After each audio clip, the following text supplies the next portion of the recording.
Ancestors use me. What I mean is, I surrender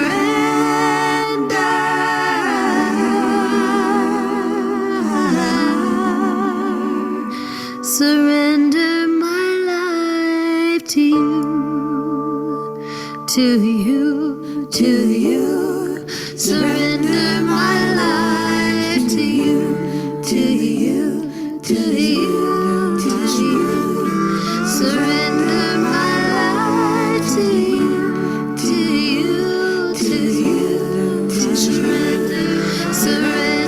my life to you. When I say ancestors use me, when I say ancestors use me, what I mean is, I surrender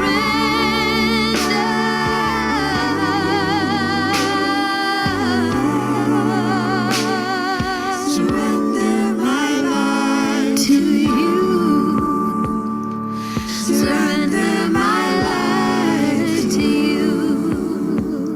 surrender my life to you, surrender my life to you. Welcome, everybody, on behalf of Presbyterians for Abolition. We're so glad you're here joining us tonight. My name is Dexter Carney. I use he and his pronouns. I'm a white male presenting. I have a little beard and my hair up in a almost ponytail as I'm growing it out, and glasses. Tonight, we would ask that you please be sure that your screen shows your name and your pronouns, and so that we can be mindful of our pronouns for one another as we engage in this space together. If you have any accessibility needs, please send me a message in the chat so that we can try and accomplish that. You should also be able to choose live captions down at the bottom. If you go through, mine has the 3 dots, then you click captions, and then it should allow you to do that through Zoom if that is helpful to you. If at any point we're going too fast or you missed something, please put it in the chat and we'll try and make sure we respond with the information that's going on, and we'll try and move at a pace that works for all of us. All right.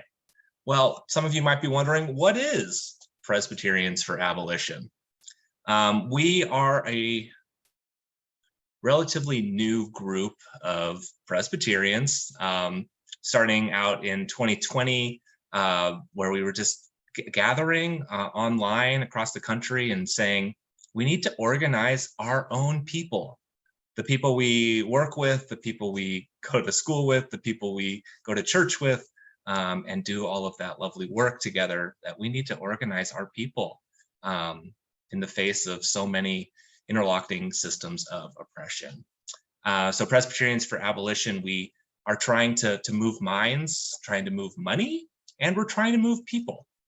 So we're going to be hosting quarterly events like this that'll be ongoing throughout the year and for the years to come, hopefully, where we will be just creating these regular touch points for people to come and engage with the work of Abolition and PPF, Presbyterian Peace Fellowship. We're going to highlight amazing work that is happening around the country. We're going to spend time growing as a community, asking questions, learning and growing together, and creating space for us to practice and discern one another. Our next gathering will be in October.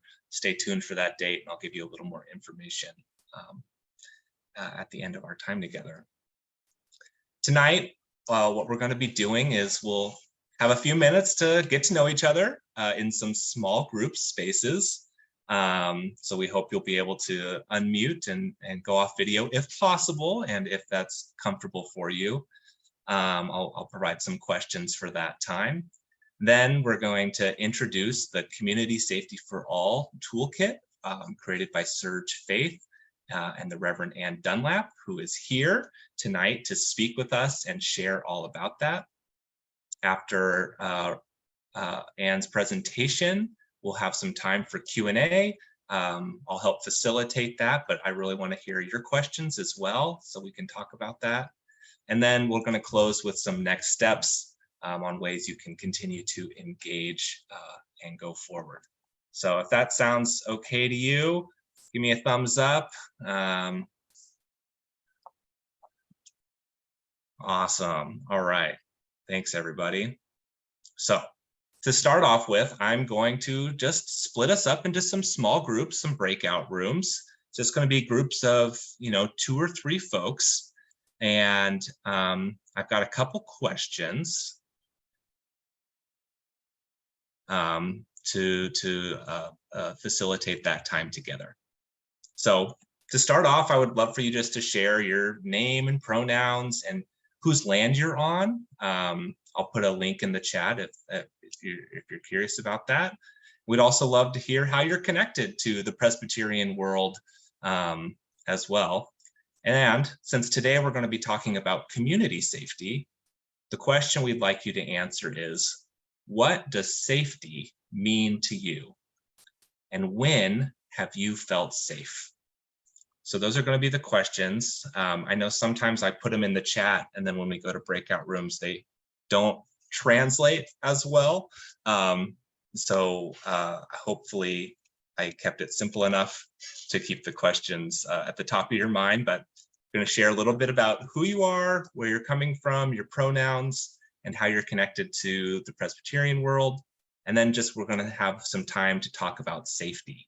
What does safety mean to you, and when have you felt safe? We're going to be in those groups for about 10 minutes, so try and give each person 3-ish minutes to speak, and then maybe they can have some crosstalk at the end to connect or share in whatever ways are coming to you. I'm going to put this in the chat here, and then I'm going to break us into breakout groups. All right. Okay, all the rooms have been opened now. Just let me know if you have any issues hopping in there.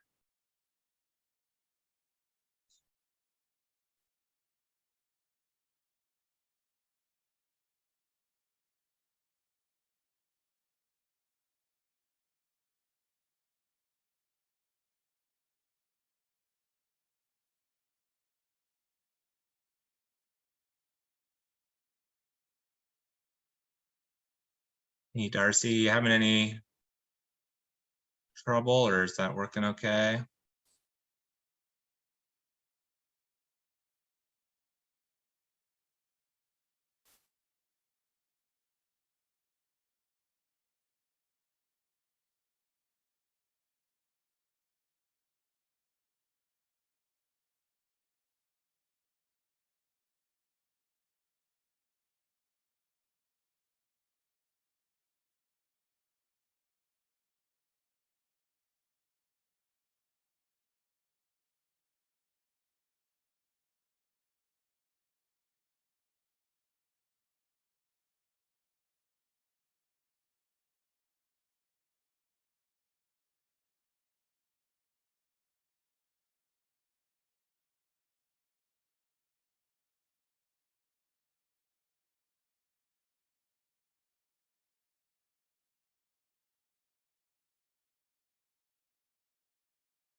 We who believe.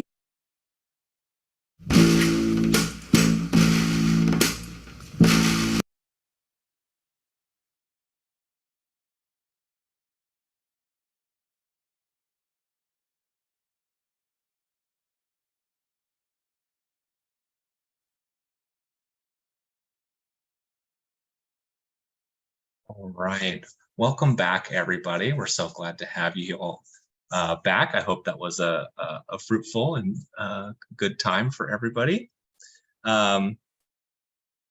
Our hope with these quarterly gatherings, we're sort of fluctuating between calling them open houses or town halls because they're sort of playing a little bit of both roles. But we really want to help build up community and connect with one another. We know we're spread out geographically, but that doesn't mean we can't work together, learn together, and share what we're up to. So I'm glad you're all here. Today we have the privilege of the Reverend Ann Dunlap, who will be speaking about the Community Safety for All toolkit as part of her work with SURJ Faith. Reverend Ann Dunlap is the Faith Organizing Coordinator for Showing Up for Racial Justice, SURJ, where she led the creation of the SURJ Faith Community Safety for All Congregational Action Toolkit. Ann was nurtured into faith rooting organizing in the Central America Solidarity Movement in the 1980s, and is particularly grateful to the Central American, Black, immigrant, worker, and Indigenous leaders who have challenged and taught her to think and act more deeply about what it means to be human and what it means to be free. Ann is an ordained minister in the United Church of Christ and also the founder of Fierce Rev Remedies, offering herbal consults, workshops, mentorship, as well as consulting, teaching, and preaching, all towards the goal of racial justice and collective liberation that is rooted in healing practice with the land. She's the co-editor of the freshly released Building Up a New World, a congregational organizing for transformative impact. I'm highlighting it here on the screen for you. I've got my copy and I'm excited to get into it. Ann is proud also to be from Arkansas and has lived in a lot of different places, which have taught her the importance of the relationship of place and culture, and is now happy to call Buffalo, New York home. Ann loves life with her beloved and their kitty, herb crafting, long nature rambles, snuggling baby goats, loving on her people, music, books, and poetry, and building community. And we're so glad to have you here with us to speak about the Community Safety for All toolkit with all of the experience and wisdom you bring. So thanks for being here. And with that, I will pass it over to you. Yeah, thank you so much, Dex. Thanks so much for having me here tonight. Again, my name is Ann. My pronouns are she, her, hers. I'm a white queer woman with brown silvery hair, dark glasses, pink t-shirt on tonight, and a blurry office background. And again, I'm just really happy to be here. I was raised and formed into justice work as a Presbyterian, and that includes like Presbyterian Peace Fellowship leadership in that as I was a young adult. So just a lot of gratitude for all of the work that you all do and for Presbyterians for Abolition and for this invitation. Yeah, so I'm the faith organizing coordinator for SURJ, and SURJ, Showing Up for Racial Justice, is a national organization that brings hundreds of thousands of white people into fights for racial and economic justice. We know the right has hoarded wealth and power by using strategic racism to convince white people that we have more in common with billionaires and corporate elites than with the people of color in our communities. So at SURJ, we bring our folks in by offering a better alternative, a just, vibrant future where people of all races work together to win what we need. We do this by building people power in multiracial communities across our network through campaigns, through our 150 plus chapters, through deep local organizing projects, and also through our faith work. And one way we do that in SURJ Faith is through our Community Safety for All campaign, in which we work with congregations to build our own practices for safety and security without relying on policing. We began this campaign in 2017, actually, so we've been doing it for a long time. From 2017 to 2020, to 2019, we worked with small cohorts of congregations to do kind of intensive trainings with them towards these goals of building practices for safety and security. And building off of the learnings out of those cohorts, in 2020, we launched our Community Safety for All toolkit, in which we offer safety planning resources, including sample plans and checklists, training organizations, suggestions for a wide variety of scenarios, training videos, and more. And I'm going to go into that a little bit more. The toolkit is designed, we hope, that a congregation can take it and do what they need to do with their congregation with it, instead of participating in these kind of very labor-intensive cohorts that we were doing earlier, and thus being able to have a much broader impact. But why congregations? Why would we focus that work on congregations?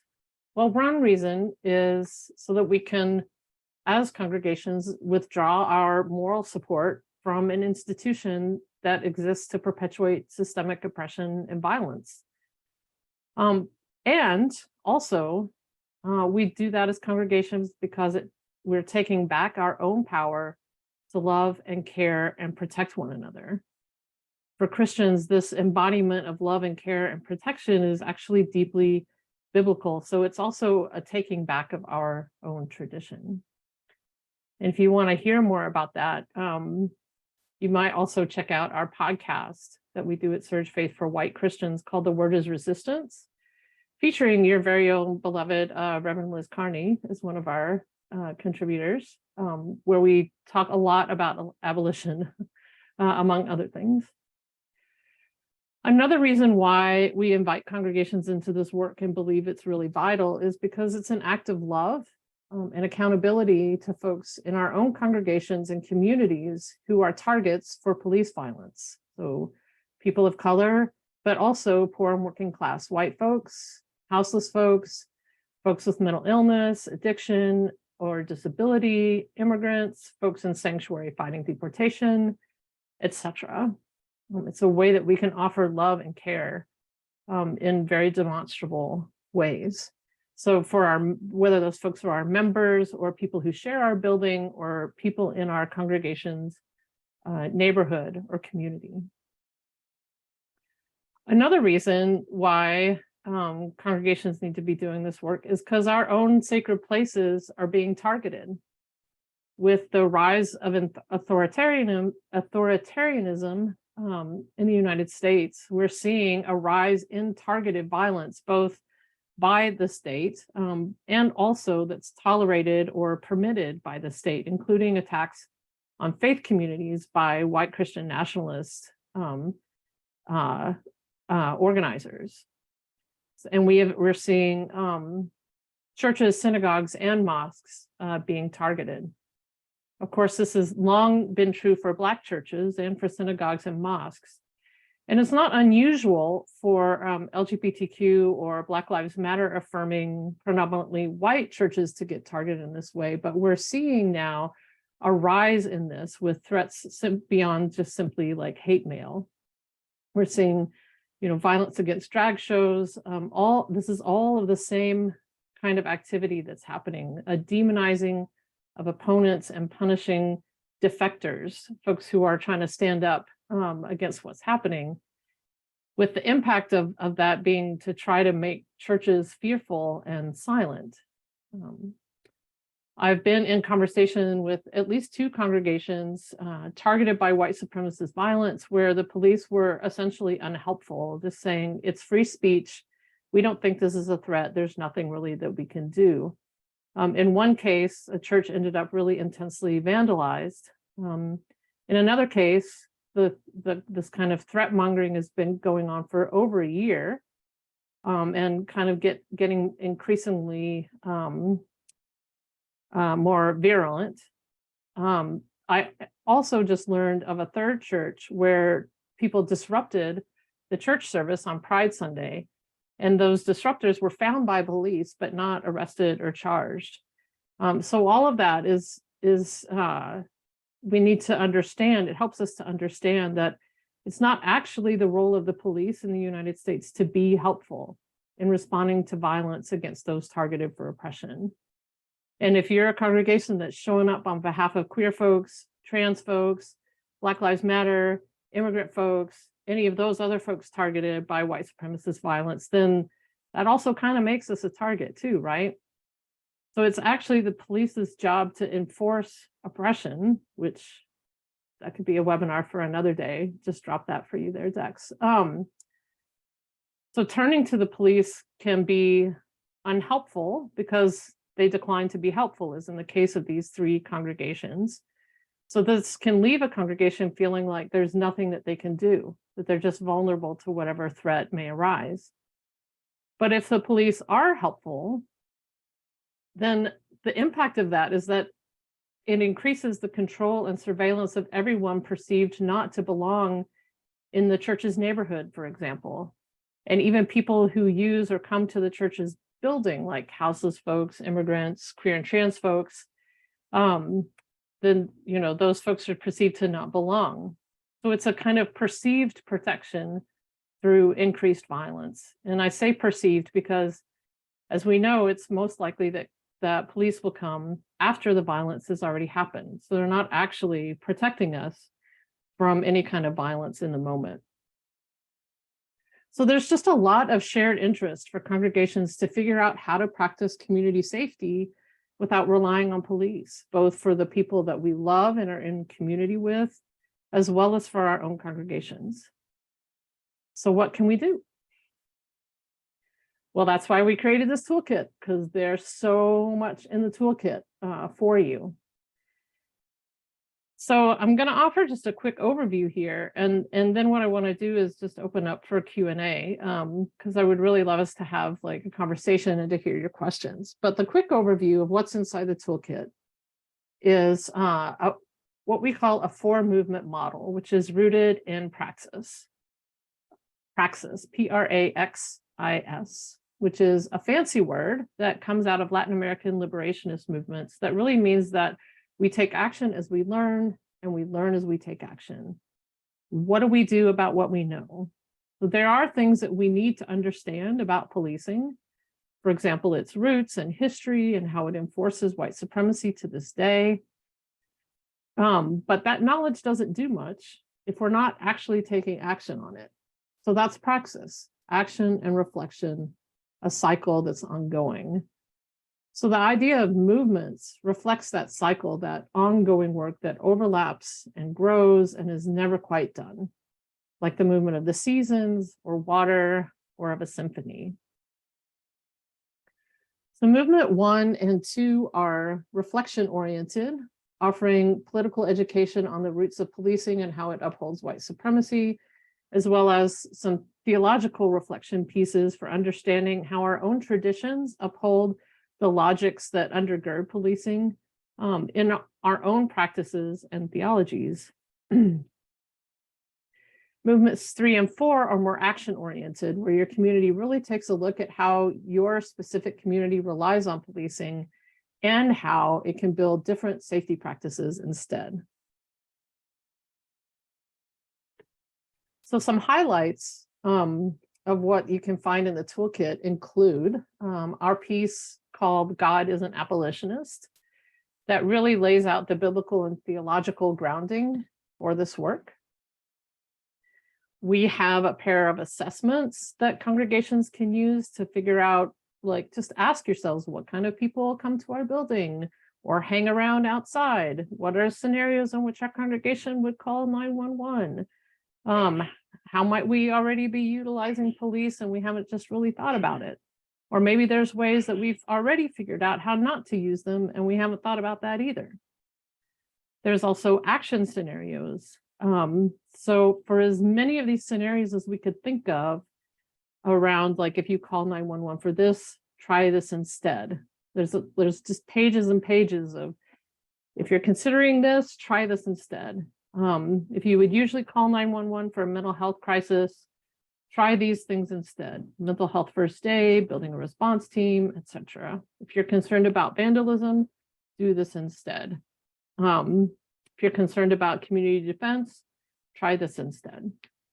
Lots of examples of scenarios.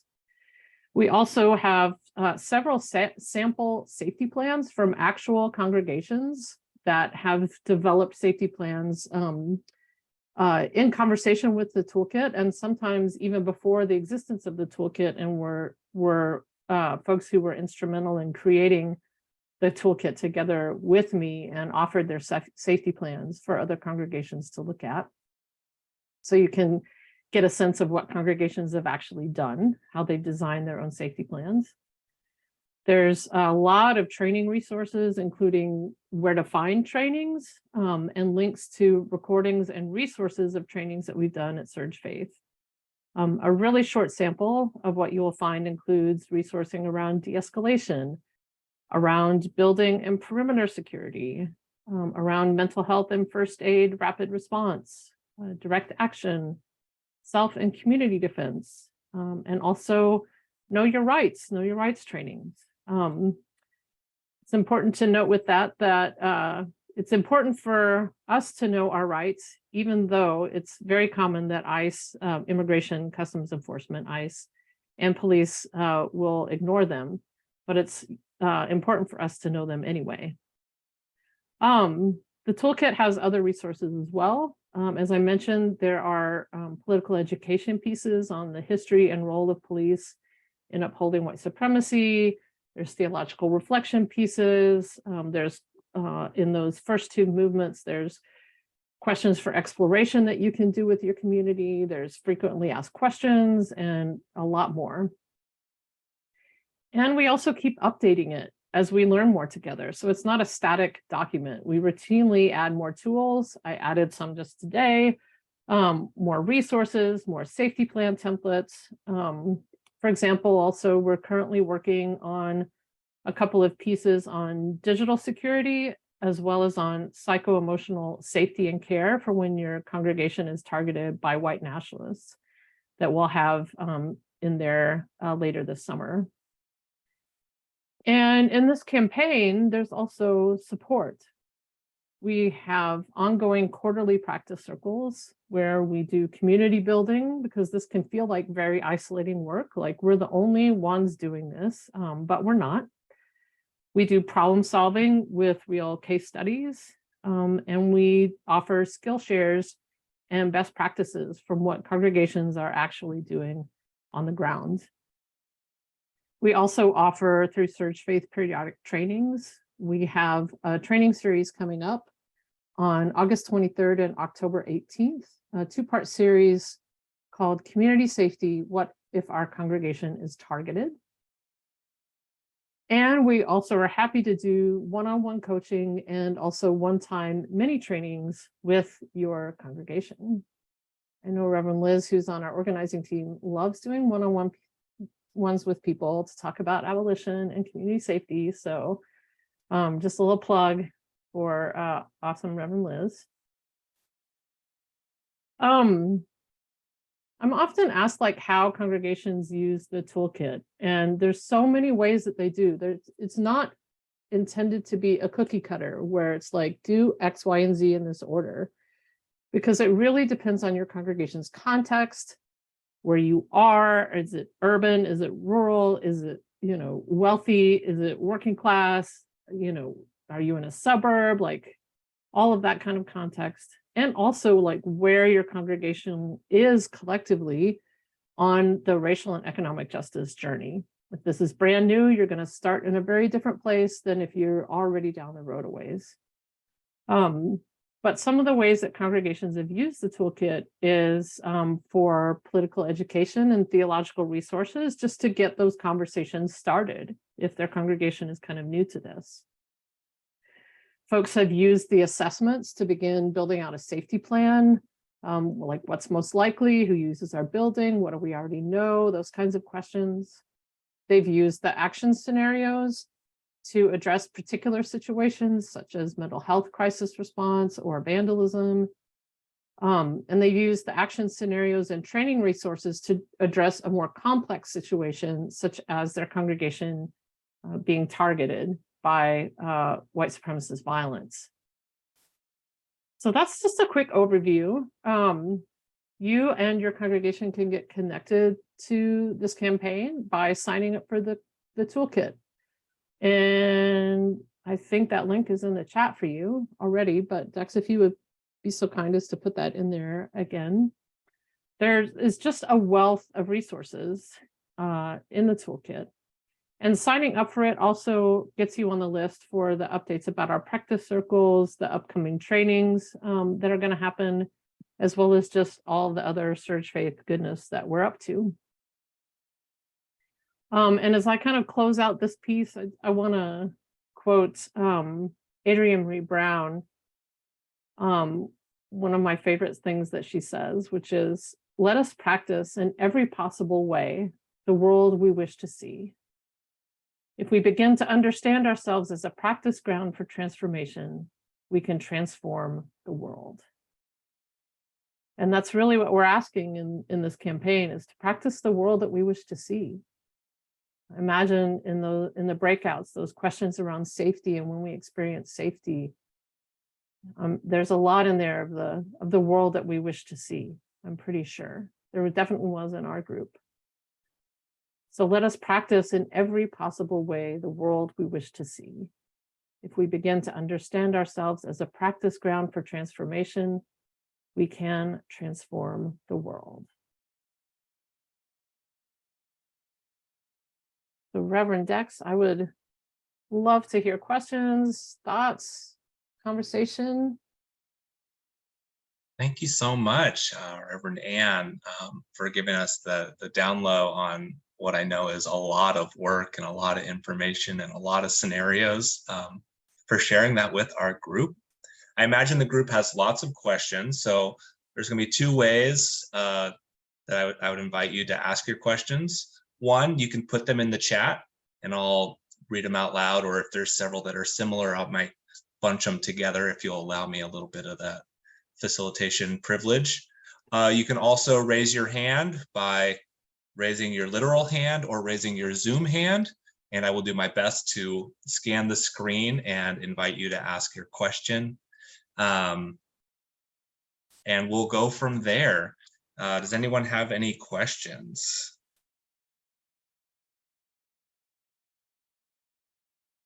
Great, because I have some. Feel free to keep adding those to the chat or raising your hands as you start to think about this. One of the first questions I received when I brought this to the church I worked at was, what about violence towards people? How do we respond to that?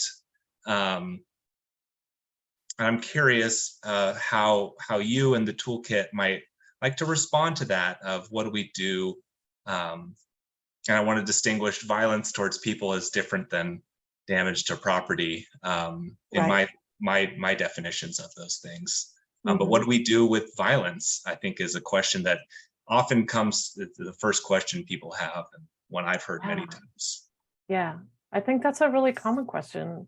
I think because we are deeply concerned about violence, and we know that violence happens in our communities. It happens in a lot of ways. There's the violence of people not having enough to eat, the violence of conflicts getting out of control and people beating up on each other. There's the violence of people being disposed of for addiction and mental health. And there's the violence of like abuse within families, beyond families. And a lot of abolition imagination actually comes out of wrestling with that question of how do we address harm that happens, violence that happens, in ways that don't perpetuate policing and the prison system, because those things don't actually help us address violence. They don't get people fed. They don't get people's mental health needs taken care of. They don't actually help us address abuse. When they show up, and yes, those things are violence in themselves. And when they show up, it's after the violence has already happened. So what are we left with? And one of the things that Miriam Kaba is constantly reminding us of, Black feminist, abolitionist, imaginary visionary, wonderful human, is that it's not just one thing, right? It's actually a complexity, a multiplicity of things that need to be happening. You know, if you get people's basic needs met, shelter, healthcare, mental health care, food, just loving community around them, like already we're hacking at that root of what causes violence in our communities.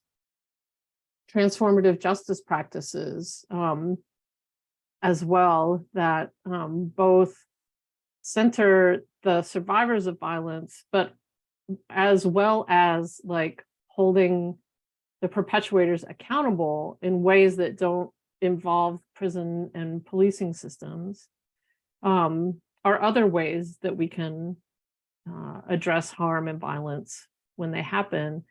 And one of the things I love about transformative justice is that, again, it's also like looking at the root issue of what has happened. What is the root issue of, just to give an example of something that's happened in Buffalo, like teenagers stealing Kias. I don't know if that's happening everywhere, but that's happening all over Buffalo. There's some like security flying Kias, and the teenagers are stealing Kias. Cars, right? So what's actually the root? Like, is throwing all those kids in jail going to help?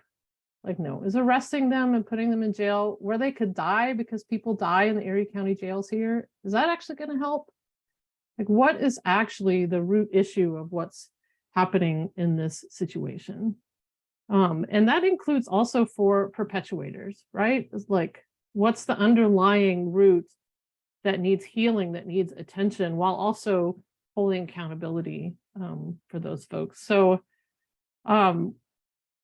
there's not just one simple answer to what about violence. It's a lot of answers, none of which are throw people away. None of which are throw people away. Thank you so much for that. We have a question from Helen, who I noticed had a cute cat walk across her screen. I'm always on the look for cats. Helen asks, could you explain the mental health first aid kit and how is it used in a scenario of mental health crisis?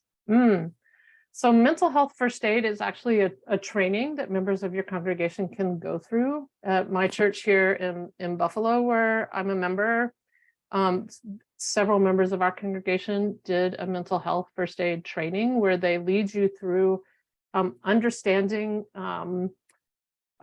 different kinds of mental health diagnoses and challenges, how they might present, and ways to be present when there's a mental health crisis, kind of depending on what the situation is.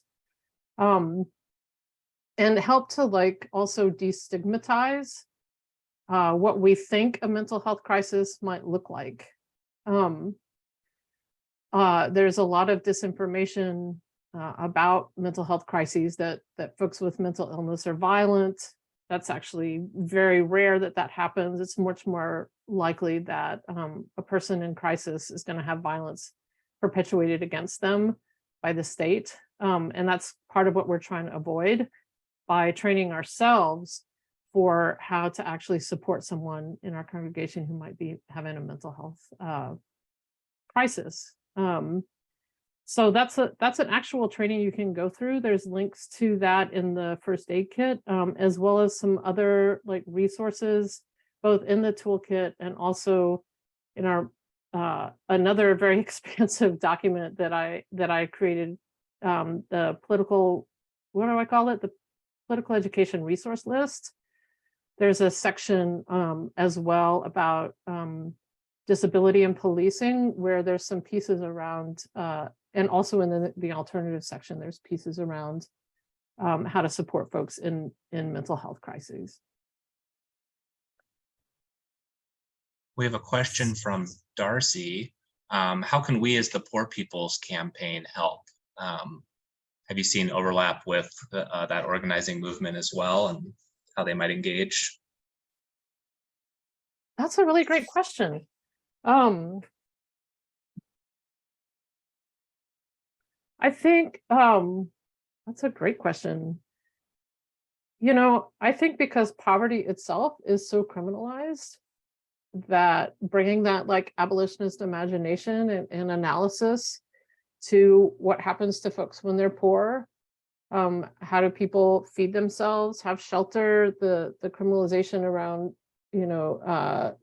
like just addiction that can happen when folks are in poverty, not only when folks are in poverty or are poor, but there's a lot of assumptions about what poor people do to get by, right?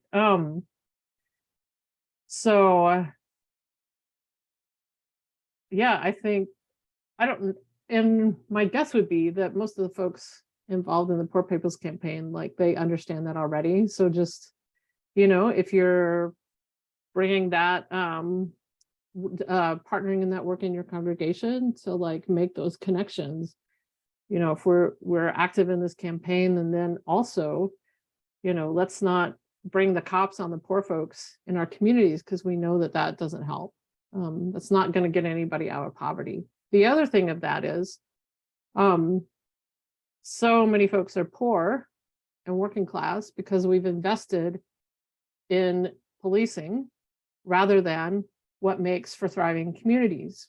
We've invested in armaments, tanks, weaponry, all kinds of stuff, bigger police forces, and rather than investing in what makes for thriving community, having shelter, having healthcare, having food, all of those things.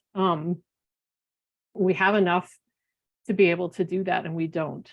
So making those connections also is the Poor People's Campaign, which I think folks do actually. But maybe for folks on the ground who might not see the connections, like those are some of the connections as well. Great question. We have another good question from Emily. What techniques have you found useful for inviting curiosity from people who might be resistant to the idea of abolition, to get the dialogue even started?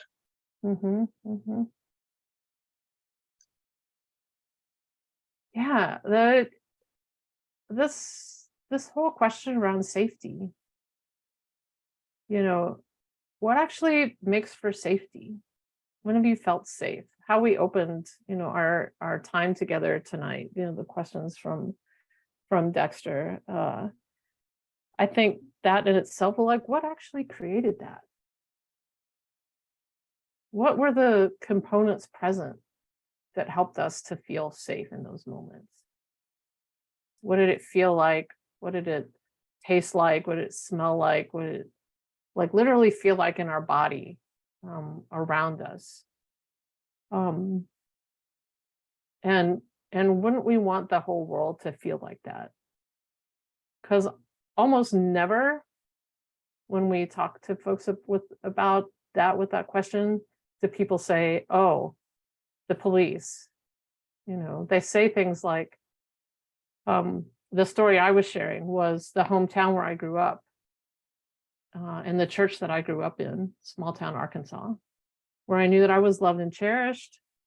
There was an abundant amount of food. I had shelter. The grownups were safe people, where my parents could just be like, go on your bike and go visit the Marshes down the street and hang out at their house for a while, or the Prices or whoever. And that if I were to like fall off my bike and get hurt, there was likely that somebody was going to know who I was, and they would take good care of me, or they would know who my parents were. That kind of intergenerational presence. Like, none of that has to do with the police. And isn't that something that we want for everybody? Wouldn't we want everybody to feel that way, where you can just ride your bike freely around your town and know that you were going to be taken care of, and that you were going to be fed, and you'd have a good home to get back to, good shelter? So starting with those questions around, what does safety actually feel like? I think is a really great entry point. And not even ever mentioning the word abolition. I tell congregations this a lot. Like, if that's not language that's going to work for your congregation, don't even start there. Like, start somewhere else. Start with conversations around addiction. Start with conversations around mental health and disability, because chances are pretty good that somebody has somebody in their family, they have a good friend who's had interactions with the policing system, with our justice quote unquote system, that have not helped them, or were used as a last resort because people are like, we just didn't know what else to do. Can we imagine something else that we can do? And we actually can. That's what abolitionists are doing for us, but we don't have to like use that language if it's just going to shut people down. Yeah, thank you for that. I live in a more rural community, and so I know avoiding those buzzwords often is a better way to start. And for me, I haven't had a lot of success, but when I have had those successful moments, it's been where I hear someone's story and I find that connecting point. Because I think a lot of us have an imagination for abolition with the people we love. And how do we expand that out to a wider, because, you know, if my, you know, brother or sister or someone does something, I want to not just immediately throw them to jail, but find other solutions for them, generally speaking.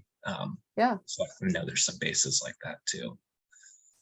Yeah, because this is not about using all of the right language. It's about our practice and our embodiment and our love for one another. And if somebody is doing this work and they never speak the word abolition, like, who cares? Like, what matters is the practice. Getting the language right, you know, doesn't really matter. Yeah. We've got time for one more question, and we've got a hand raised from Liz. Mine was less a question, more of a comment. Okay, sorry. I was just going to mention, Emily, your question I think is a really good one, and one I've thought about a lot. And something that Dex and I found useful in the congregation we were in, the one that Darcy's actually in, and Darcy has some direct experience with this. Not to call you out, Darcy, but I'm going to do it anyway. Working and doing accompaniment work with people who have been incarcerated in the community, because those friends of ours are in every community.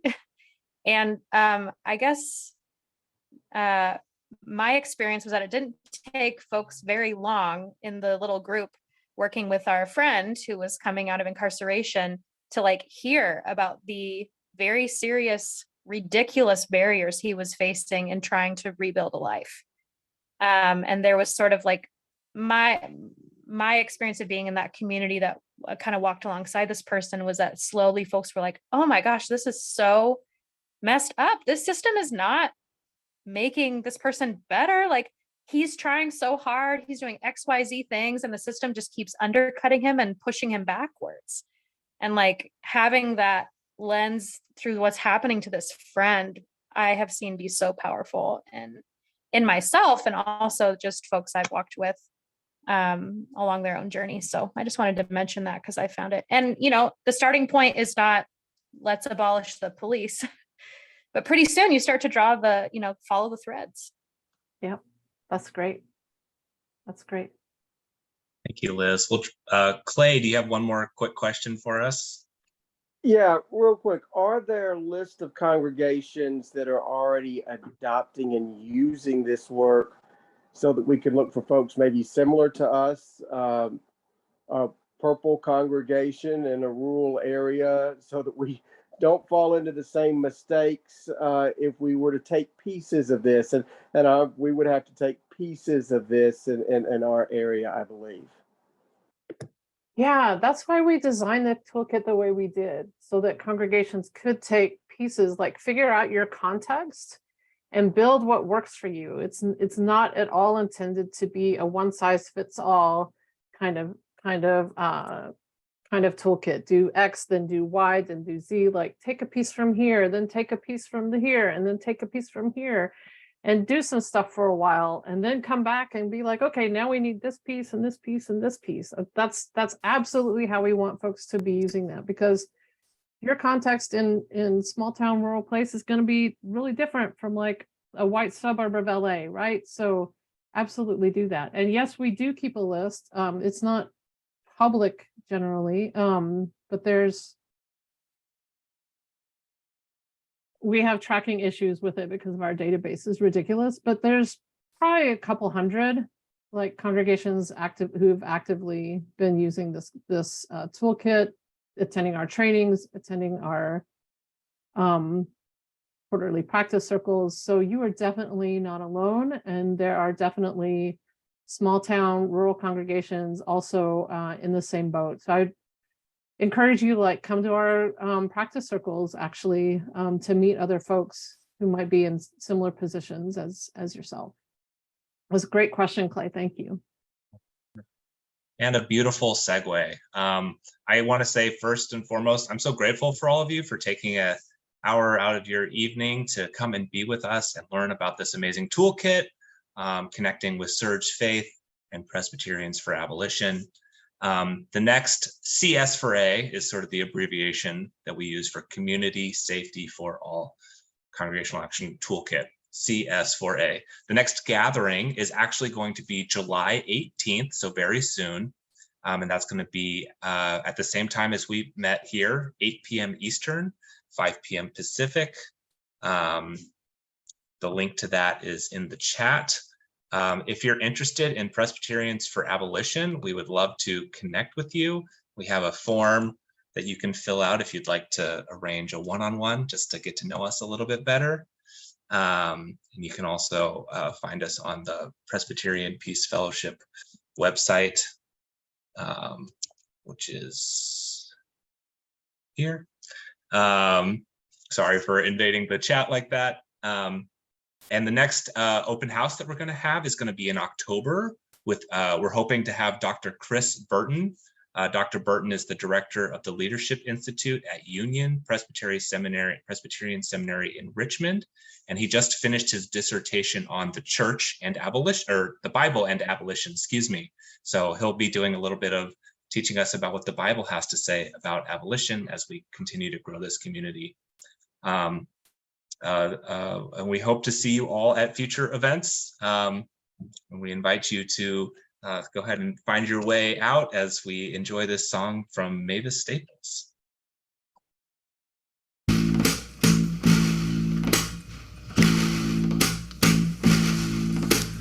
We shall not be moved.